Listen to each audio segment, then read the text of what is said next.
One plus phone కొందాం అనుకుంటున్నారా? లేదా ఆల్రెడీ ఫోన్ వాడుతున్నారా? అయితే ఒక్క నిమిషం ఆగండి. ఇప్పుడు ఈ వీడియోలో తెలుసుకుందాం. ఒకప్పుడు ఫ్లాగ్‌షిప్స్ అయిన సామ్‌సంగ్, ఐఫోన్‌కి నిద్ర లేకుండా చేసిన ఈ వన్ ప్లస్ ఇప్పుడు ఎందుకిలా అయిపోయింది? సో, అసలు ఈ సేల్స్ డిస్కరేజ్ అవ్వడానికి ఒక కారణం ఏంటి?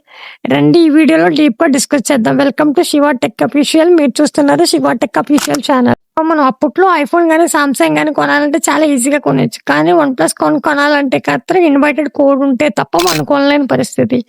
ఒకప్పుడు సామ్‌సంగ్‌కి, ఐఫోన్‌కి నిద్ర లేకుండా చేసింది ఈ వన్ ప్లస్ ఇప్పుడు ఎందుకిలా అయిపోయిందో తెలుసుకుందాం. అందరికీ ఫేవరెట్ అయిన వన్ ప్లస్ ఇప్పుడు వామ్మో! ఈ ఫోన్ నాకు వద్దు బాబోయ్! అనే స్టేజ్‌కి ఎందుకొచ్చింది? అసలు 2014లో హీరోలా మొదలైన బ్రాండ్ 2024లో జీరోలా ఎందుకు మారింది?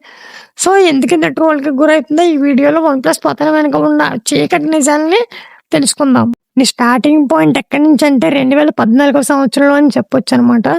అప్పట్లో మనం ఫోన్ కొనాలంటే 50, 60 వేలు పెట్టి ఫ్లాగ్‌షిప్ ఫోన్ కొనాల్సొచ్చిన పరిస్థితి మనకి ఐఫోన్ కానీ, సామ్‌సంగ్ కానీ.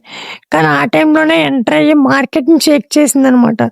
So, one plus Carl Pei and Pete Lau అని ఇద్దరు కలిసి క్రియేట్ చేసిన బ్రాండ్ ఇది. వీళ్ళ స్ట్రాటజీ సింపుల్ అనమాట. ఆఫ్ ప్రైస్‌కే ఫ్లాగ్‌షిప్ ఫీచర్స్ ఇవ్వడమే వన్ ప్లస్ ఉన్న టార్గెట్ అనమాట. ఇక్కడ ఒక ఇంట్రెస్టింగ్ ఫ్యాక్ట్ ఏంటంటే వన్ ప్లస్ వన్ లాంచ్ అయిన ఇప్పుడు దాన్ని కొనాలంటే కేవలం మనీ ఉంటే సరిపోయేది కాదు. సో, మీకు ఇన్వైటెడ్ కోడ్ ఉండాలన్నమాట. ఈ ఇన్వైటెడ్ కోడ్ సిస్టమ్ జనాలకి విపరీతంగా పబ్లిసిటీ అయ్యి అండ్ క్యూరియాసిటీ పెరిగిందనమాట. దాంతో పాటు మెయిన్ హైలైట్ వచ్చేసి అప్పట్లో ఉండే ఆక్షన్ నాయిస్ అనమాట.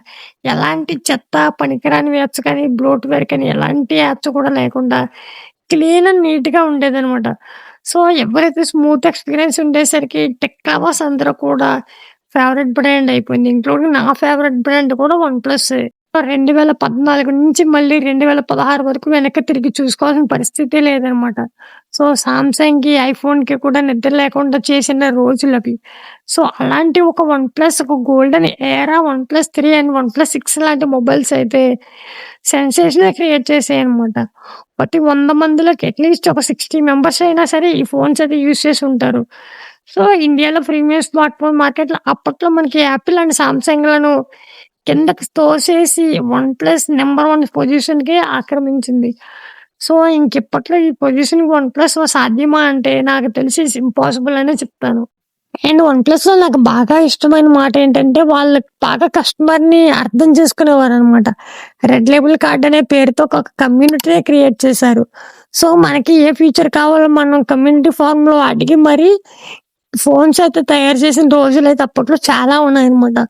సో, ప్రేక్షకుడికి ఒక యూజర్‌కి ఏం ఎక్స్‌పీరియన్స్ కావాలనేది తెలుసుకొని తయారు చేయడంలో వన్ ప్లస్‌ని బీట్ చేసేది అండ్ వన్ ప్లస్ ఆ కేటగిరీకి సంబంధించి ఇప్పట్లో కంపెనీ అయితే నాకు తెలిసి ఇంక రాదు కూడా. So, one plus the downfall అనమాట. సో, బ్రాండ్ ఎదగడం కోసం చేసిన కొన్ని తప్పులే ఈరోజు వాళ్ళ పతనానికి కారణమయ్యాయి. ప్రధానంగా 3 రీజన్స్ అయితే ఉన్నాయి. ఇందులో నాకు 3 రీజన్స్ కూడా చాలా చెత్త రీజన్స్ అనే చెప్తాను నేను. సో, ఇంత గొప్ప బ్రాండ్‌ని చేతులారా వీళ్ళే డౌన్‌ఫాల్‌కి గురి చేసుకున్నారు. అవేంటో ఇప్పుడు చూద్దాం. అప్పటి వరకు ఆకాశంలో ఈగల్లాగా సొంతంగా ఎగిరే ఒక వన్ ప్లస్ బ్రాండ్‌కి ఎప్పుడైతే ఒప్పోతో టై అప్ అయిందో దీని వింగ్స్ అయితే కత్తిరించడం మొదలెట్టారనమాట. అప్పటినుంచి OnePlus fans and Oxygen ఓఎస్‌ని తీసుకెళ్ళి ఒప్పోలో వాడే కలర్ ఓఎస్‌లో దీంతో వన్ ప్లస్ తన ఐడెంటిటీనే కోల్పోయింది. సో, దాని ద్వారానే వన్ ప్లస్ డౌన్‌ఫాల్ అనేది చాలా విపరీతంగా అయితే పడిపోయిందనమాట. అండ్ రెండో మెయిన్ ఫ్యాక్టర్ వచ్చేసి పిల్లర్ లేకపోవడం. సో, బ్రాండెడ్ ఫేస్ అయినా సరే ఫౌండర్‌కి కార్ల్ కంపెనీ పాలిటిక్స్‌కి నచ్చక బయటకు వచ్చి తనకి సొంతంగా మళ్ళీ నథింగ్ బ్రాండ్‌ని స్టార్ట్ చేశాడు. అప్పటి నుండి బ్రాండ్ ఆత్మనే కోల్పోయినట్టుంది. సో, అండ్ రీజన్ 3 వచ్చి ఐ ఇంపాక్ట్ అనమాట. మూడోది మరియు అతిపెద్ద భయంకరమైన క్వాలిటీ కంట్రోల్ లేకపోవడం. మీరు గమనిస్తే రీసెంట్ టైమ్స్‌లో వన్ ప్లస్ ఫోన్‌లకి డిస్‌ప్లే పైన గ్రీన్ లైన్స్ ఇదే మెయిన్ చెత్త రీజన్ అనమాట. ఈళ్ళు కంపెనీ కలుసుకున్నారు కానీ సరిగ్గా ఆప్టిమైజేషన్ చేయక, సాఫ్ట్‌వేర్ అప్డేట్ అవ్వగానే మదర్ బోర్డ్‌లు కాలిపోవడం, లేదంటే కొన్ని లక్షల రూపాయలు పెట్టుకున్న ఫోన్ కూడా గ్రీన్ లైన్ రావడం, అండ్ సర్వీస్ సెంటర్‌కెళ్ళిన వాళ్ళే సరిగ్గా రెస్పాండ్ అవ్వకపోవడం అనేది చేతులారా వీళ్ళే బ్రాండ్‌నయితే తీసేసారనమాట. సో, దీని ఫ్యూచర్ ఏంటి అని ఆలోచించుకుంటే ఇప్పుడు మిడిల్ క్లాస్ ఫ్యామిలీకి ప్రీమియం ఫీల్ అవ్వడానికి ఫ్లాగ్షిప్ వెళ్ళారు కదా, కానీ ఇప్పుడు కమర్షియల్ ప్రజల వల్ల ఫ్లాగ్షిప్కే మొగుడులా ఫీల్ అయ్యే వాళ్ళు కూడా ఫోన్ ₹1,00,000కే అమ్ముతున్నారు. సో వన్ ప్లస్ తన తప్పుల్ని సరి తీసుకుని సో మళ్ళీ కంబ్యాక్ ఇస్తుందా, లేక ఒకప్పుడు నొక్కేటలాగా ఎప్పటికైనా చరిత్రలో మిగిలిపోతుందా? సో మీరేమనుకుంటున్నారు? మీ లైఫ్లో the best one plus phone ఏది? సో కిందైతే కామెంట్ చేయండి. ఈ వీడియో మీకు నచ్చినట్టయితే కింద ఉన్న సబ్స్క్రైబ్ బటన్ సబ్స్క్రైబ్ చేసి పక్కన ఉన్న బెల్ ఐకాన్ అయితే క్లిక్ చేయండి. సో ఇంకా ఈ వీడియోలో నేనేమి ఇంప్రూవ్ చేసుకోవాలనేది కూడా మీ కిందైతే మర్చిపోకుండా కామెంట్ చేయండి. మరిన్ని వీడియోస్తో మళ్ళీ మీ ముందుకు వస్తాను. అంతవరకు సెలవు, బాయ్ బాయ్ నౌ.